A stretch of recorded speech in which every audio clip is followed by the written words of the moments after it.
Hi, my name is Tiffany Zhang, and I'm the founder and host of Undocumented History, an online YouTube video podcast.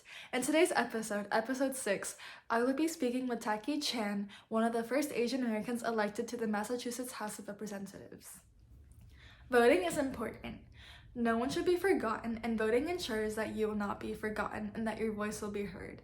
However, the sentiment is often overlooked regarding Asian Americans. According to the Berkeley Political Review, 70% of Asian Americans report having never been contacted by a political candidate due to stereotypes that paint Asian Americans as foreign and unable to integrate.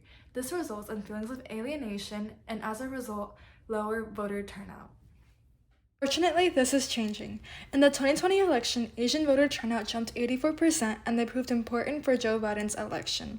Additionally, Asian Americans are one of the fastest growing groups, and by the 2024 election, it's projected that there will be more than 13 million eligible Asian American voters.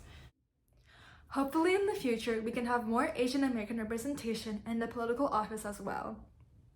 Thankfully, my next interviewee is a pioneer in this field.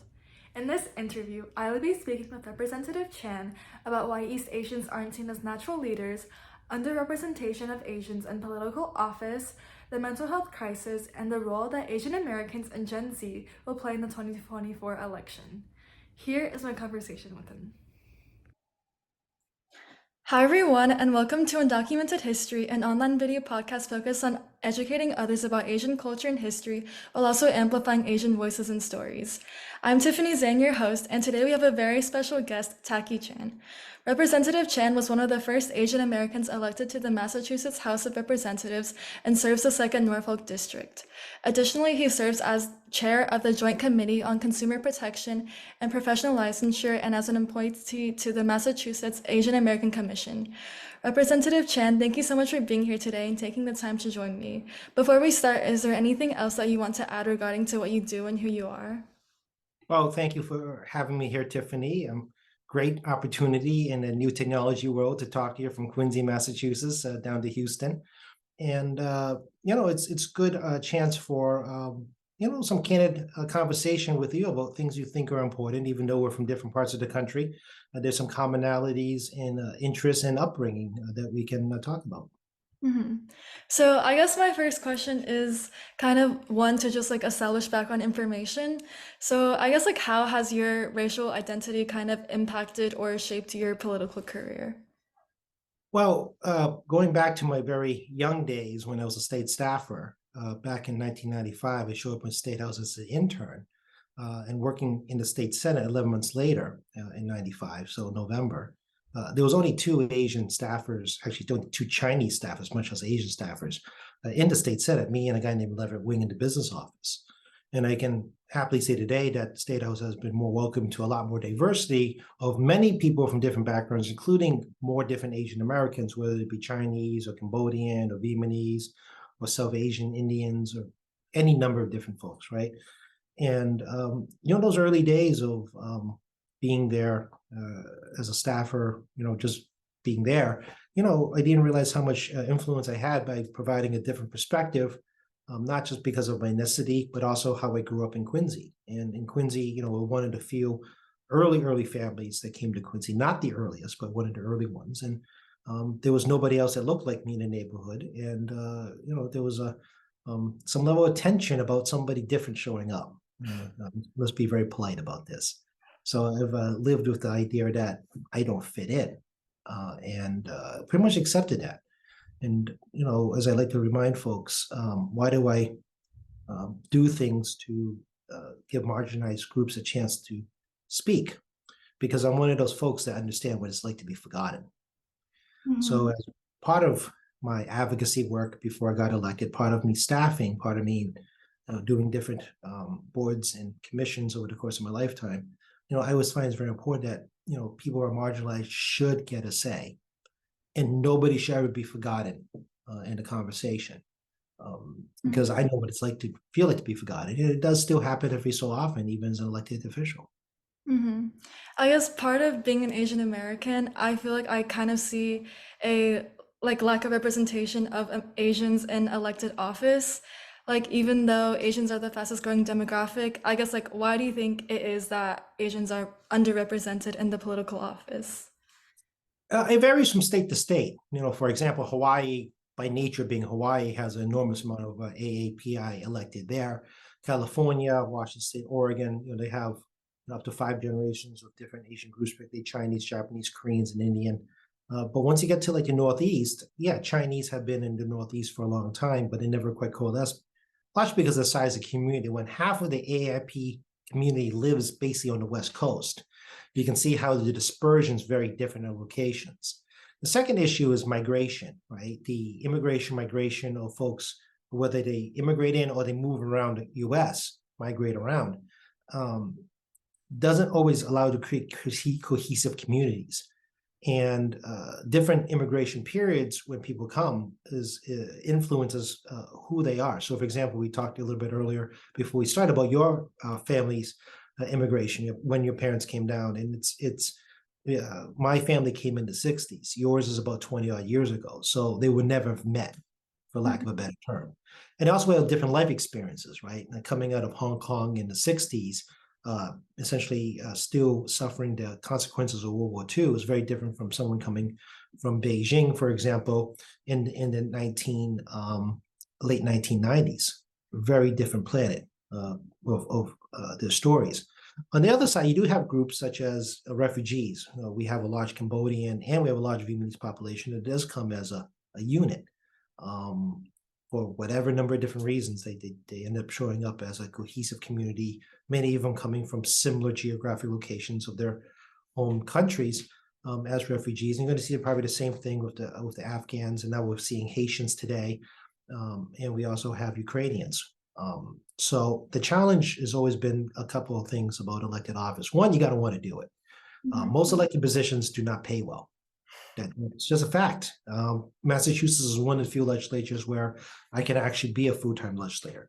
And the pay is sufficient. I can make it work.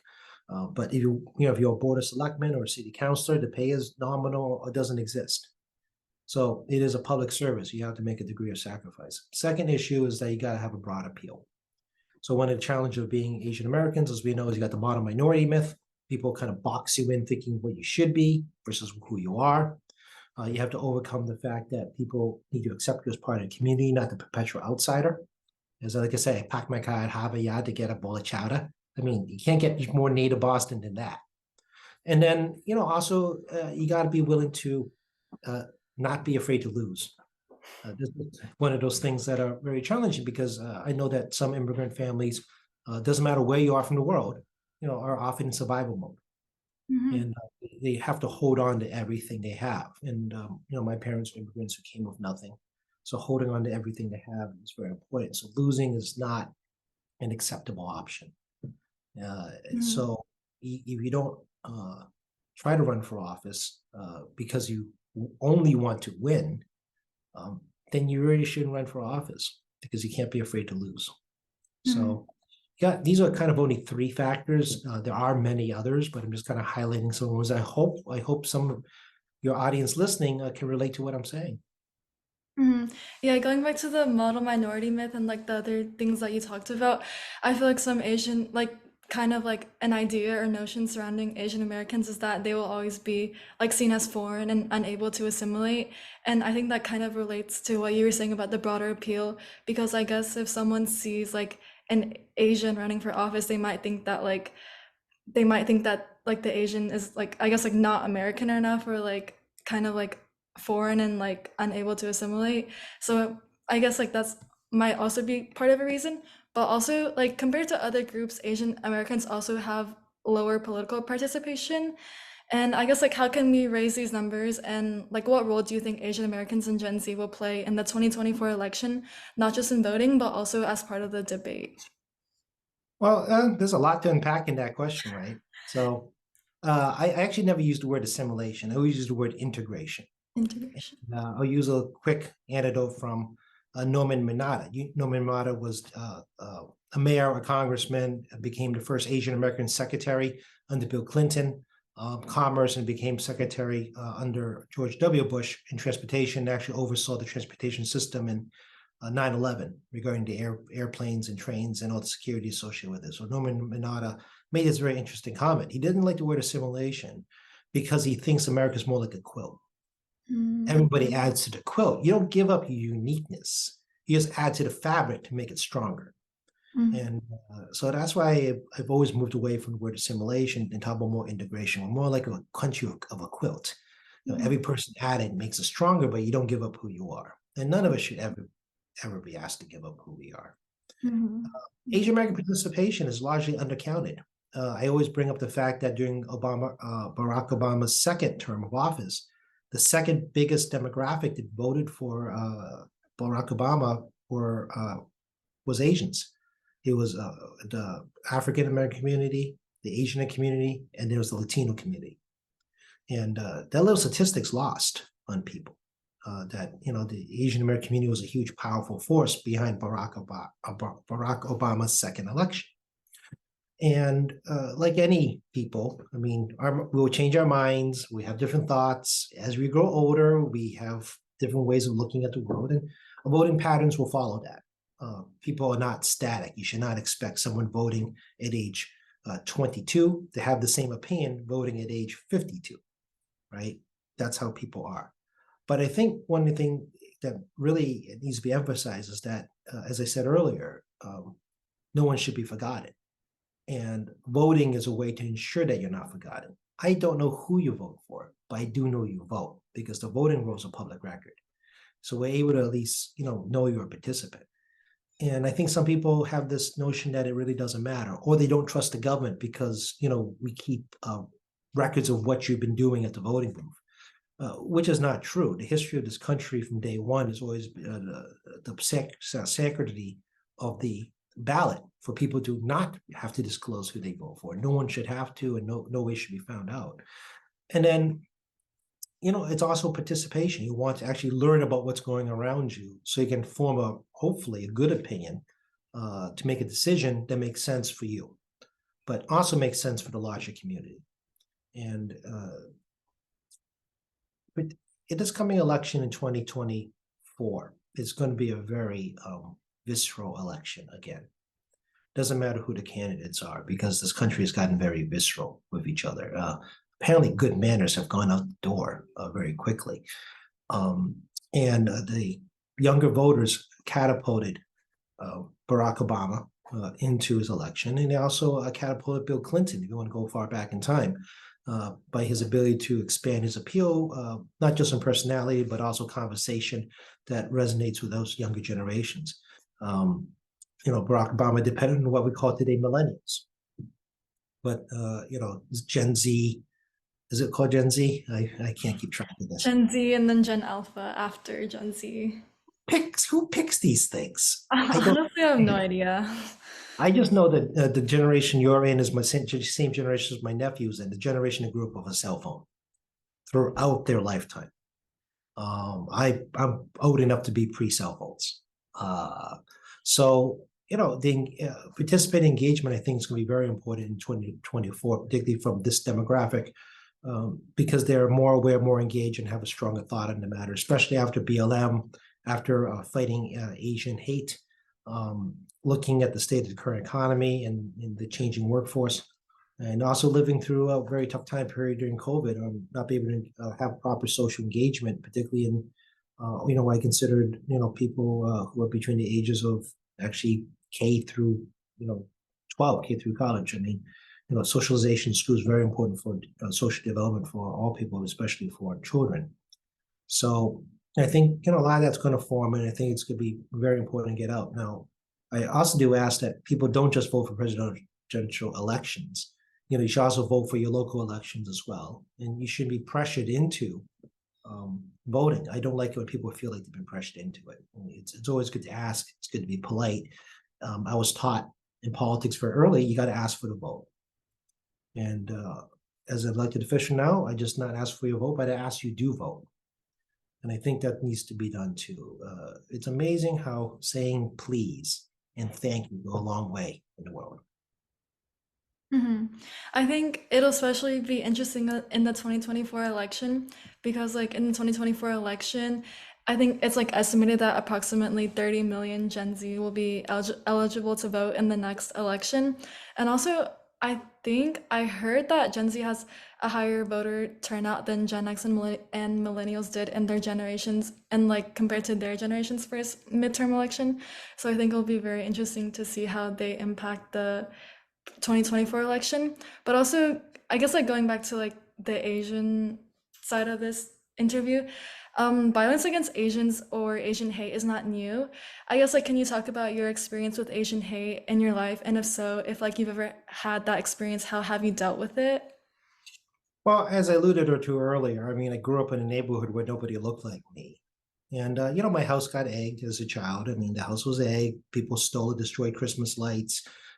Halloween pumpkins were smashed. They weren't eaten by squirrels. They were smashed. You can tell the difference. Sticks and stones may break your bones. And I can confirm sticks and stones may break your bones because I've had sticks and stones thrown at me. And as I don't need to repeat this here, but I think many AIPI had similar experiences regarding a name calling, again, not being relevant in the conversation, being ignored, and not being protected because of the model minority myth that if you're quiet, that means something is that you're okay, as opposed to maybe something wrong. And also being overlooked. Getting picked last for a sporting team, for example, right? No joke. I learned how to shoot three throws as a child because whoever hits a three throw gets to be on the team in basketball. I was a very good three throw shooter as a kid. Not very good at anything else in the basketball court, but I could at least do one thing to get onto a team. And the concept that we're passive and all that other stuff about not wanting to participate. Well, sometimes you got to ask, and then you got to be patient with folks that may not have English as first language, may not understand what's going on. And I also make a couple of funny things. For example, wearing a blue shirt. Don't wear a blue cloth shirt when you're at Best Buy. Someone's going to ask you about where the electronics are, right? That's type of the stereotype that's created. I make a joke about that, but also it's sadly true because a reflection of what a society thinks of who we are. So I joke about it, but at the same time, it's really relevant to the conversation of the minority not being received as relevant. So. And there's a lot of different factors regarding Asian hate in general society's unconscious bias, not a new term, but I'm using it all the time, of who people are. Like all of us were appalled by the spa shooting, again, gaslighting victims, the gaslighted Asian victims. If it was any other demographic, they wouldn't have gaslit someone else. They would not, specifically because of Asian victims, and also try to avoid discussing as a hate crime. Asian Americans do not have enough hate crime charges against us because some of the people murdered during the spa shooting in Atlanta weren't Asians, but the individual went out his way to target very specific demographics. It's just because you have, unfortunately, additional people killed that weren't Asian doesn't make it not a hate crime. So what I'm getting is that a lot of the societal issues of their various unconscious biases and the greater effort to isolate us, not just in politics, not just in business, but isolate socially by, again, enforcing the model minority myth. Again, ignoring what we have to say. Again, not being allowed to be a participant or the patience for people to allow us to be part of participants. Just encourages Asian hate because they're going to gaslight us that it's our fault. And I've done this all my life in the local level. Well, you don't apply for jobs. It's your fault. Well, if you don't know where the job is, how can you apply for it? Well, you won't stay employed here because you don't fit into the environment. But whose responsibility is to make a warming environment for people to visit, whether it be working in a job or going to a school? It's people in positions of power that makes decisions on whether or not you are welcomed. But it's also the same people who blame victims or blame Asians and on why they're not participating because they don't want to try to accommodate. Government in particular works for other people.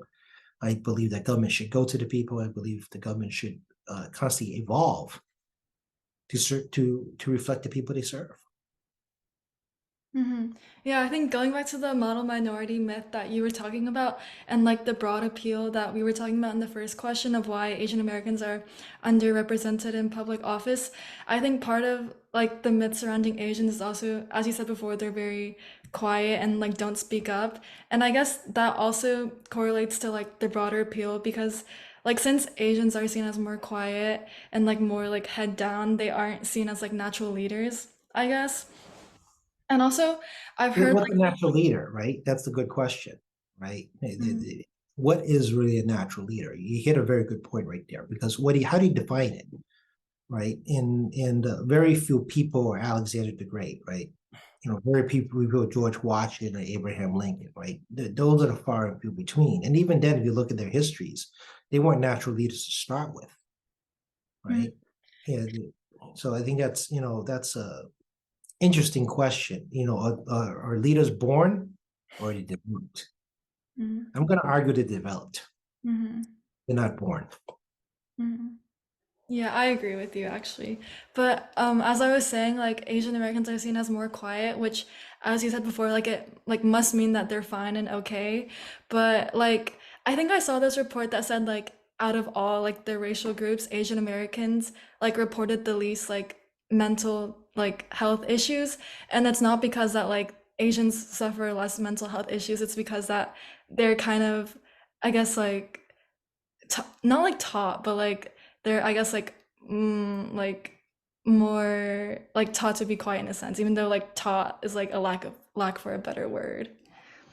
Well, let's touch a couple of points on here. We'll talk about the silence issue first. When you're not in a position of power and you know other people are trying to get you, it's better off to be quiet. As I tell my other friends, I'm good at hiding because I had to learn how to hide. I'll blend into a crowd easily. And the reason is because if you're in a position of vulnerability, it is in your best interest not to pop your head up, particularly if someone's looking to knock it off. So I think this concept of silent people in general, but also Asians, as a reflection of the society we live in regarding the consequences of confrontation, right? And again, we're going back to survival skills, which are passed down to children and can be passed down to grandchildren, right? It can be multi-generational. So hold on to everything you have. If you make waves, someone knocks your head off and then you got nothing. And that's part of it. Second is a hierarchical issue. It's cultural. Every culture is different. Hierarchical issues are very big in different Asian cultures. I speak from a Chinese family. Hierarchy is very important to my grandparents when they were still around. They loved the hierarchy. You had to stay inside the hierarchy of the family. And that kind of trickles down to how they perceive society, right? And then it's also the environment you're in.